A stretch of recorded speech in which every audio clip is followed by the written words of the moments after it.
Hello, children. A big, warm welcome to your very own channel, Ammu&You.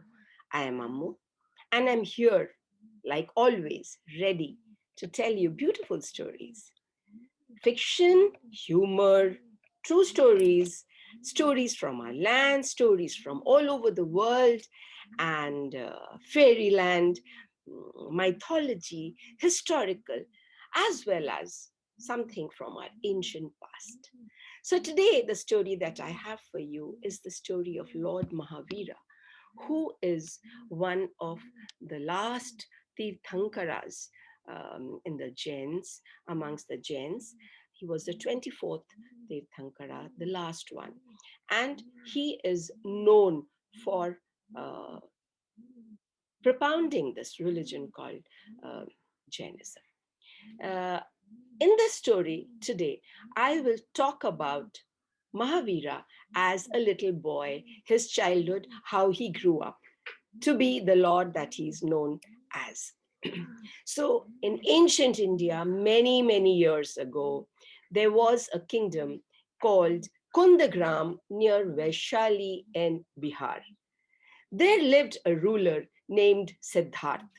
He was a very fair, just, kind ruler, and he had a lovely wife named Trishala. They had a beautiful son named Nandivardhan.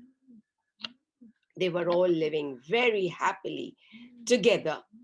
And suddenly one day, uh, Queen Trishala started having strange dreams. In fact, she had 14 dreams. She couldn't decipher those dreams. The dreams were very strange. So she told in the morning about those dreams to the king. So King Siddharth called for the astrologer and discussed what the queen saw in her dreams. To this, after hearing, the astrologer said that our queen is about to give birth to a very noble soul who will be a leader for the humanity for years and years to come. He would be very powerful, strong, brave, courageous, as well as noble. He will be a mixture of all possible virtues. The king and queen were very happy to hear this, and in due time, she gave birth to a beautiful baby boy, and they named him Vardhaman. Now, the baby boy started growing up day by day. He was very happy, he was very cheerful, he was kind, and he was sent to the Gurukul like the boys were then in those times. They didn't have schools, they would go to the Guru to learn all sorts of knowledge from him. So the Gurukul, uh, the Guru taught all the boys equally, alike, and our Vardhaman also was there in the Gurukul, learning all the different skills of life. And to the delight of his Guru, he excelled in every field.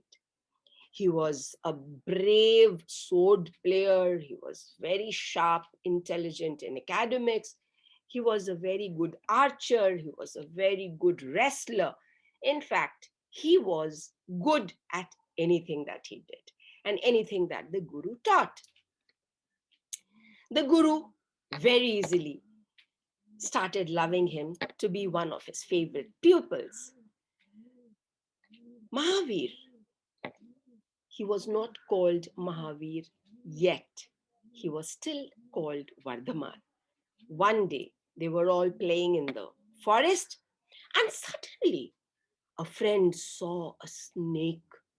It looked dark and poisonous, creeping, slithering from a tree, behind a tree. The boy was very scared. He stopped. Now, suddenly, to his utter shock, he saw that, sorry, that Vardhaman was coming from that side. He signaled Vardhaman to stop, showing the snake But Vardhaman did not show any response. He very coolly and calmly kept walking towards the snake. He in fact saw the snake on top of, in middle of the road there, and he just fell calm and kept walking in between of the road till he reached the snake. Quietly, the snake just stood there. Vardhaman stroked the head of the snake, and to the shock of everyone watching around, the snake slowly and quietly slithered away into its hole under the tree. Everyone was shocked and they started cheering Vardhaman and saying, Mahavira, Mahavira, meaning the most courageous, the most brave. And that's how he was started being called as Mahavira. Now, one another day, all the boys were playing together. There was one boy amongst them who considered himself to be very brave and strong. Now, since Vardhaman was called as Mahavira, he did not like this. He thought I should be called Mahavira. So, out of jealousy, he challenged that let's see who is the strongest. And he picked up Mahavir before he could say anything and started running, carrying him. Vardhaman said, put me down, why are you carrying me? But this boy was full of jealousy. He wanted to show how strong he was. And he carried Vardhaman far. Now Vardhaman, to stop him, started scratching his back and saying, drop me, drop me, drop me. Now, out of his strength, the boy could not carry him anymore and put him down. And then surrendered himself, saying, I'm very sorry to be jealous of your strength. You indeed are very strong. You really are the Mahavira. Again, all the boys cheered. All the boys started saying, wow, you are so strong and brave. You are the bravest of all. Vardhaman was not affected. He just kept smiling calmly and quietly and said, I am one of you. I am your friend. Another day, another incident happened. Children, suddenly, everyone around started running helter and skelter, people of the village. No one knew what was happening. The boys started looking around, and then they saw a wild, huge elephant tramping his way in anger. He was uprooting trees and breaking whatever came into his way. The villagers could not stop him, and they were running. The elephant went and started breaking huts around. The boys screamed in terror, and they thought that the elephant had gone crazy and would trample everyone now. So they all were running in fear when suddenly Mahavira walked in and said, what's the matter? He saw the wild elephant. They started screaming, Mahavira, move away, move away. He will trample over you. Mahavira did not respond to those cries. He just kept looking at the elephant calmly and kept walking towards him. The elephant was also charging towards him. He came, but stopped. And again, to everybody's dismay, the elephant fell onto its knees in front of Mahavira. Mahavira stroked the elephant very lovingly, affectionately.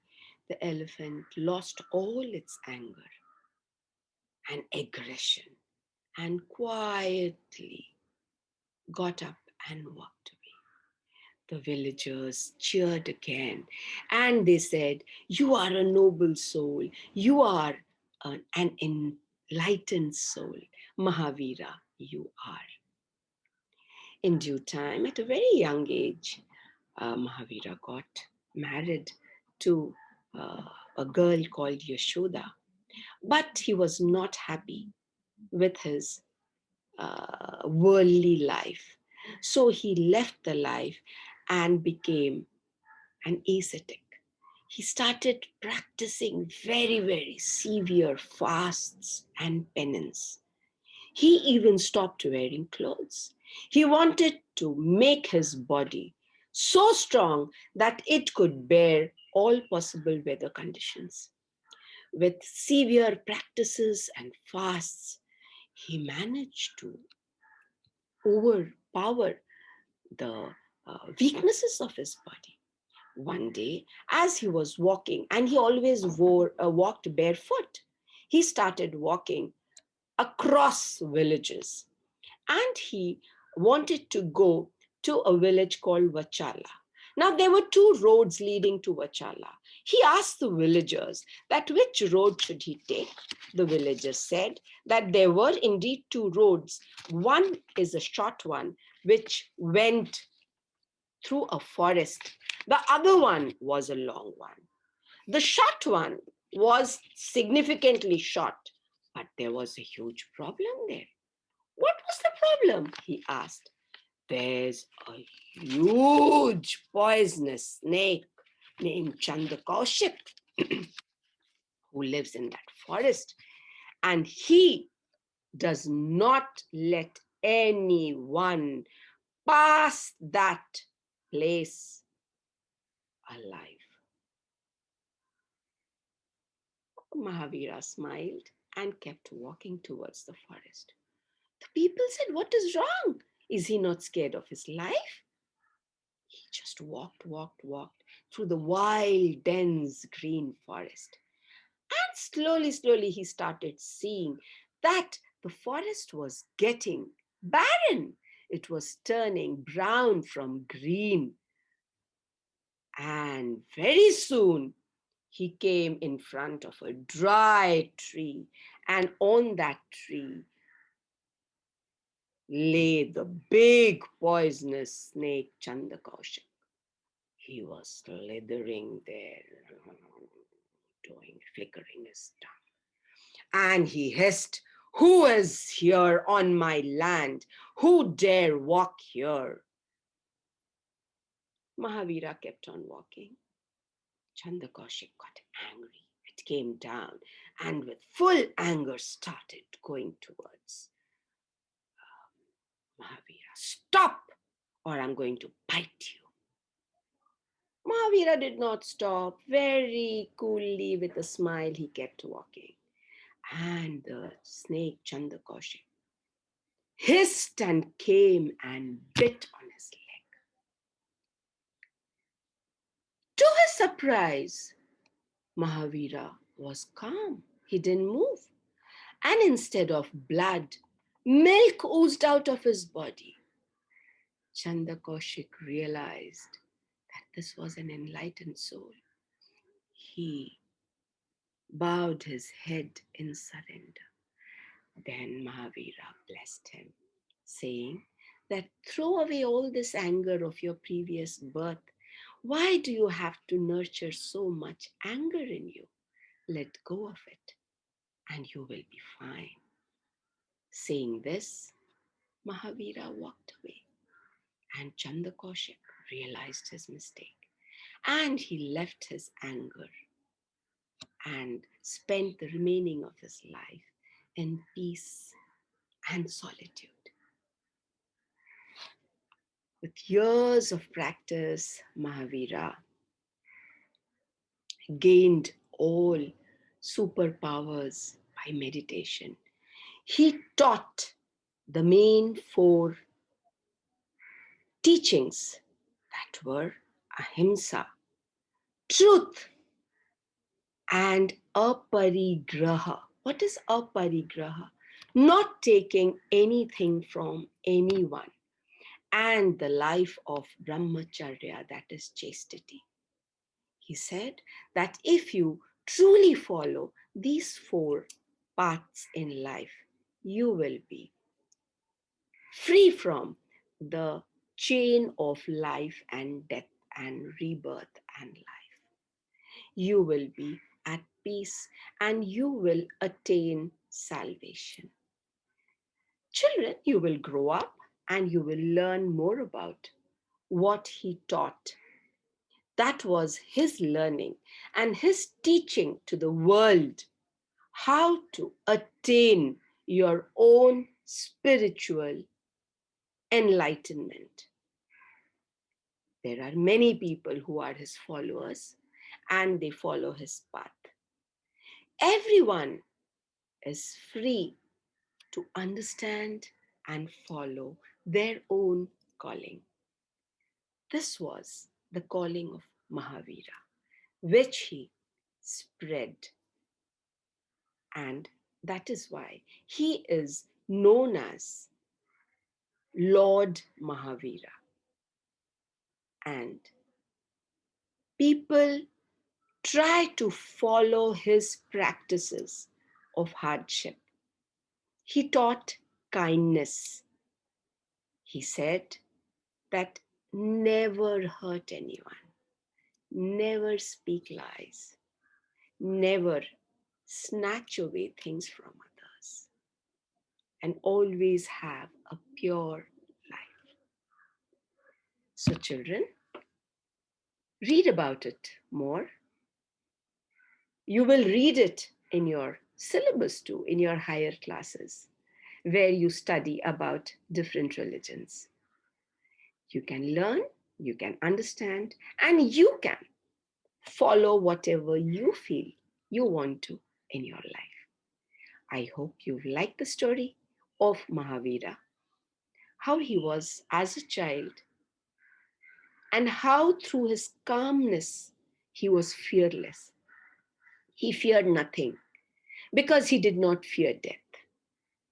That is why he could tame everyone, even the wild elephant, the poisonous snake, everyone. Now, that does not mean that you suddenly start and stand in front of a poisonous snake or a wild animal. Children, to attain these powers, we need to acquire them through very strong practices. Only then we can really be fearless from our hearts. Okay, so I hope you've liked the story. You know what to do. Like, share, subscribe, and wait for Ammu again when she comes to narrate another beautiful story to all of you. Till then, be happy and be safe, children. The pandemic is on, coronavirus is driving people crazy. Do not step out and never ever go anywhere without a mask. Okay? Thank you. Ammu loves you. And till we meet again. Bye bye. Thank you for watching.